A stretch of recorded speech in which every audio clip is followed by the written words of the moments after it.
Good morning, Belton High School. I'm Angie Clark. I'm Savannah Truitt. And you're watching Cutlass TV News.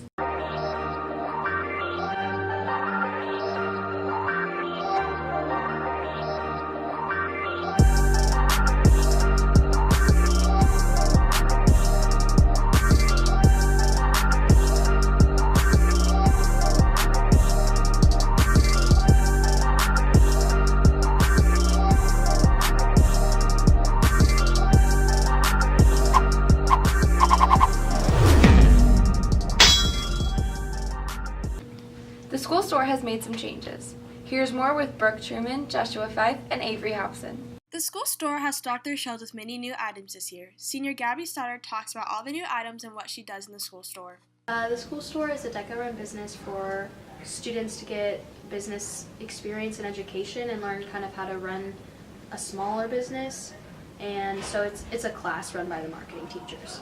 I enjoy working in the school store because, one, I do like the experience that it came with, but now that this is my second year, it's kind of a more chill class, and I get to be in DECA because I'm not in a marketing class, so school store allows me to be in DECA still.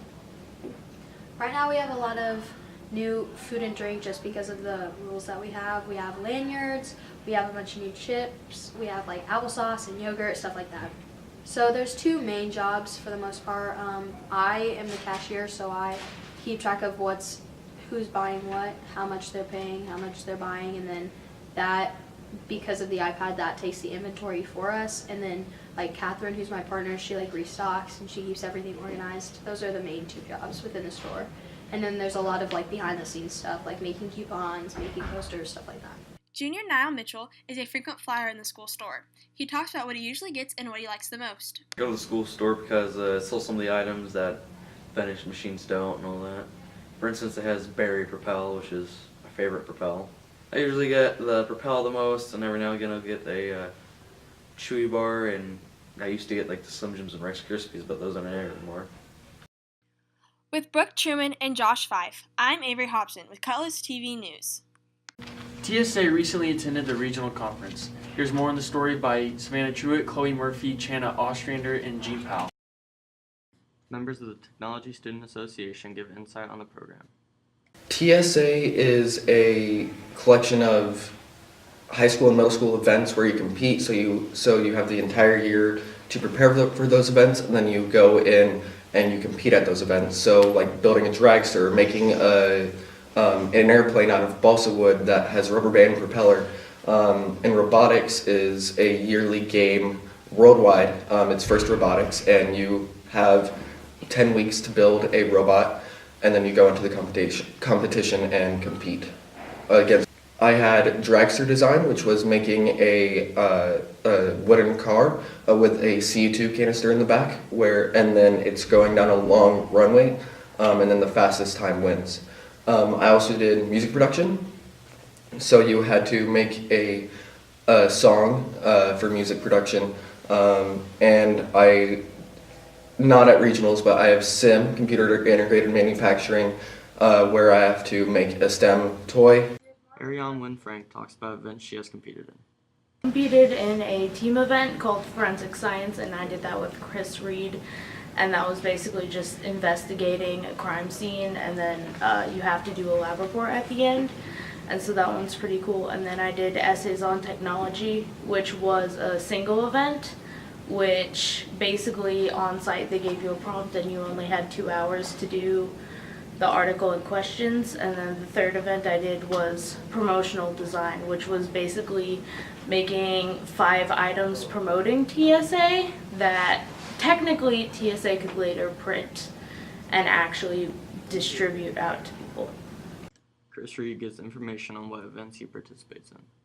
I'm in 5 competitions. I'm in forensic science, computer integrated manufacturing, where we make something and we design it and make it. I'm in musical production, I'm in video game design, forensic science, and sim. Currently, me and a couple of partners are working on making a small Stirling engine, which is an engine that's powered by the heat of your hand. Me and some other partners are working on a flight simulator game that you can customize your plane and fly it around, see what different things make the plane fly better.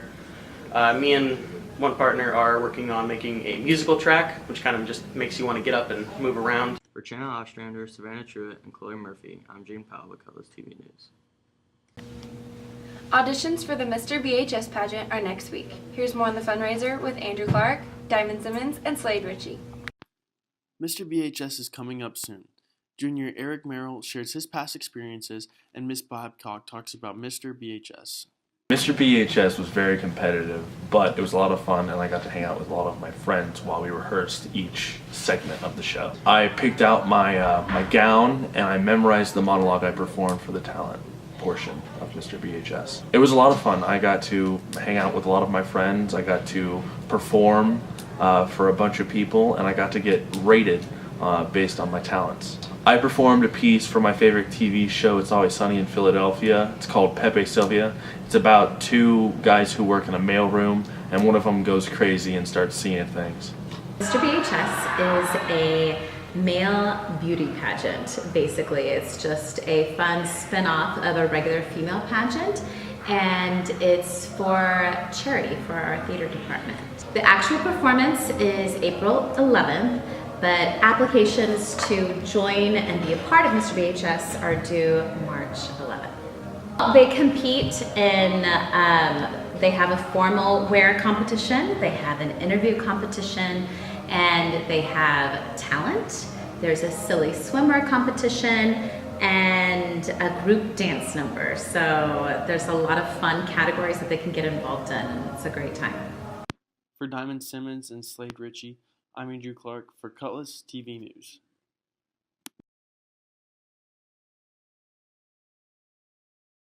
Thanks for watching Belton High School. And remember to tune in next week. And as always, Carpe Diem.